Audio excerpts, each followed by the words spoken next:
ओम शांति। आइए आज हम 26 मई की मुरली सुनेंगे। कल हमने 25 मई की मुरली सुनी, जिसमें बाबा ने हमें बताया कि इस समय मैंने तुम्हें सिविल चक्षु दिए हुए हैं, ज्ञान का यानी कि ज्ञान का तीसरा नेत्र दिया हुआ है, इसलिए तुम्हारी दृष्टि कभी भी क्रिमिनल नहीं हो सकती। यानी कि हर एक आत्मा को हम आत्मिक रूप से देखेंगे। आत्मा हर एक भाई भाई हैं और एक परमपिता परमात्मा की हम सभी संतान हैं। बाबा ने हमें इस समय ये ज्ञान के चक्षु दिए हुए हैं। फिर बाबा ने कहा, बाबा की इस समय श्रीमत क्या है? बाबा ने कहा तुम्हें इस समय बेहद का संन्यास करना है, क्योंकि यह पुरानी दुनिया जाने वाली है। जाने वाली चीज़ से लगाव नहीं किया जाता है। बाबा कहते हैं नर्क, और ये नर्क है। नर्क और नर्कवासियों से बाबा ने कहा बुद्धि का योग तुम्हें इस समय निकाल देना है और केवल मुझे ही याद करना है। पुरानी दुनिया पूरी ही नर्क हो चुकी है। अब घर जाना है। बाबा ने कहा ऐसा नहीं कि एक घर को छोड़ करके हमें दूसरे घर में चले जाना है, घर गृहस्थियों से किनारा कर लेना है।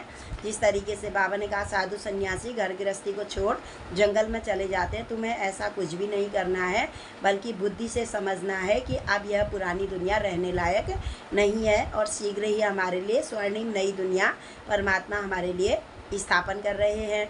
उसके लिए बाबा ने कहा सदगुरु परमपिता परमात्मा हमें इस समय 3 रूप में मिले हुए हैं। तो सदगुरु के रूप में हमारी सदगति करने के लिए आए हुए हैं। तो सदगुरु के रूप में हमारी सदगति करने की हो रही है। तो बाबा ने कहा तुम्हें उसका एक ही उपाय है कि मुझ परमपिता परमात्मा को लगातार याद करो। सच्चा बनना है। परमात्मा ने कहा तुम सच्चे इस समय आस्तिक हो। भले दुनिया वाले कहते हैं कि तुम नास्तिक हो, लेकिन परमात्मा कहते हैं हम तो हम देवताओं के बारे में, परमात्मा के बारे में और स्वयं के बारे में जानते भी हैं और हम मानते भी हैं, तो हम आस्तिक हैं। तो परमात्मा ने कहा तुम्हें आस्तिक बन करके दूसरों को भी आस्तिक बनाना है। इस समय सबकी वानप्रस्थ अवस्था है। कोई छोटा बच्चा भी है तो उसकी आत्मा भी इस समय आखिरी जन्म में है, इसलिए सबकी इस समय वानप्रस्थ अवस्था है। तो हर एक को इस समय परमपिता परमात्मा को बहुत अच्छी रीति से याद करके अपने 21 जन्मों का भाग्य बना लेना है। ये कल हमें भगवान ने बताया। हम आज 26 तारीख की अव्यक्त मुरली सुनेंगे। आज की तारीख है 26/5/2024।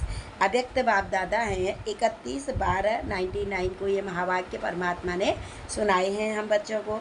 इसका हेडिंग है अपने चेहरे और चलन से फरिश्ते स्वरूप को प्रत्यक्ष करने की विधि।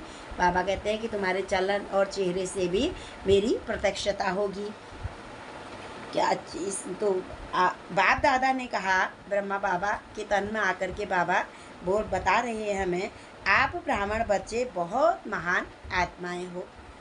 आप थोड़ी सी ऐसी आत्माएं हो जो प्रैक्टिकल में परमात्मा पालना में पल रहे हो। इस समय हम प्रैक्टिकल में परमात्मा की पालना में वो हमारे पिता हैं। पिता के साथ हम अपना पिता का सुख उनसे ले रहे हैं। बहुत थोड़ी ही आत्मा है। गीता में भी कहा है जब मैं साकार लोक में आऊँगा, मुझे कोटों में कोई में भी कोई बिरला ही मुझे पहचान पाएगा। तो बाबा ने कहा वो भाग्यशाली आत्माएं तुम हो। उनकी श्रीमत पर हम चल रहे हैं। भगवान हमें श्रीमत दे रहे हैं, हम उनकी मत पर चल रहे हैं। क्या अपने को ऐसी विशेष आत्मा अनुभव करते हो?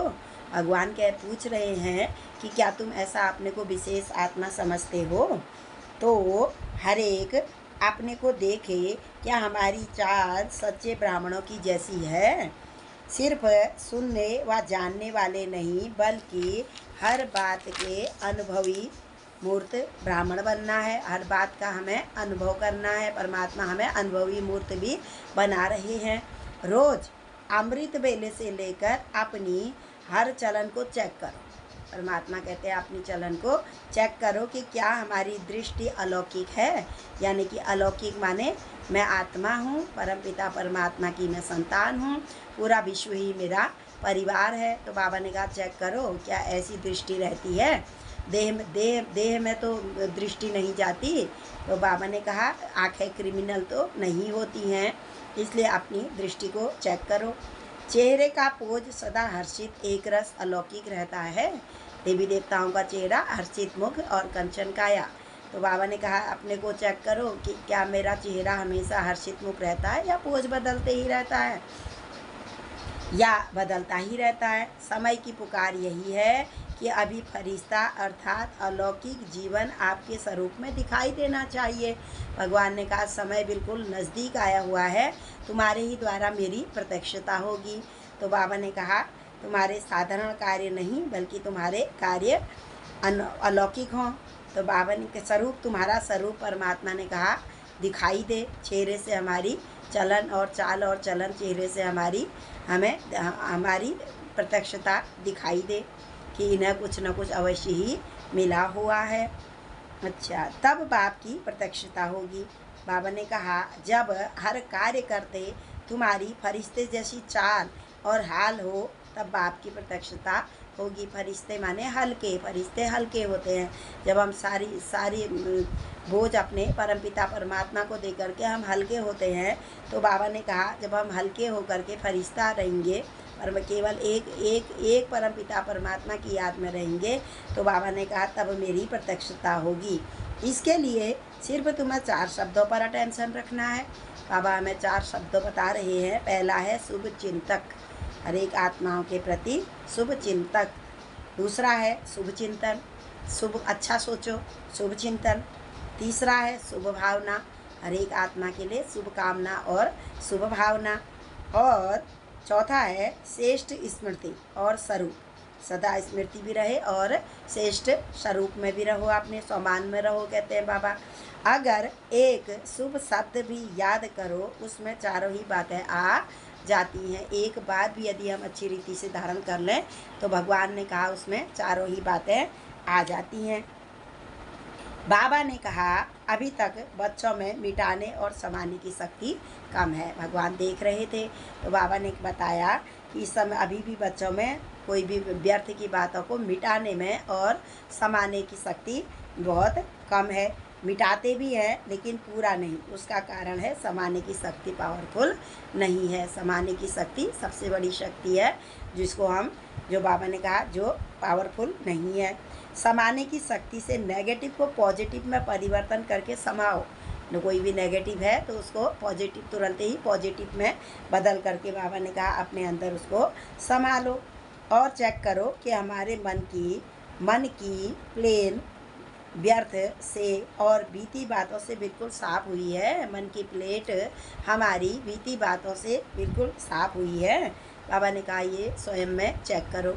आज का मधुर वरदान है भगवान का हमारे लिए, स्वयं के चक्र को जान, स्व के चक्र को जान। हम 84 के चक्र में आने वाली आत्माएं हैं, उस चक्र को जान। ज्ञानी तो आत्मा बनने वाले प्रभु प्रिय भव।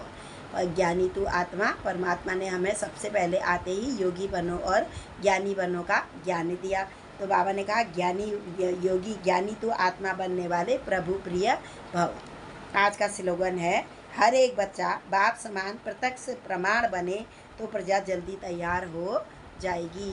तो हर एक बच्चा बाप समान प्रत्यक्ष प्रमाण बने तो प्रजा जल्दी जल्दी तैयार हो जाएगी, यानी कि सत्य की दुनिया बहुत ही जल्दी आ जाएगी। अच्छा, ओम शांति, ओम शांति, ओम शांति।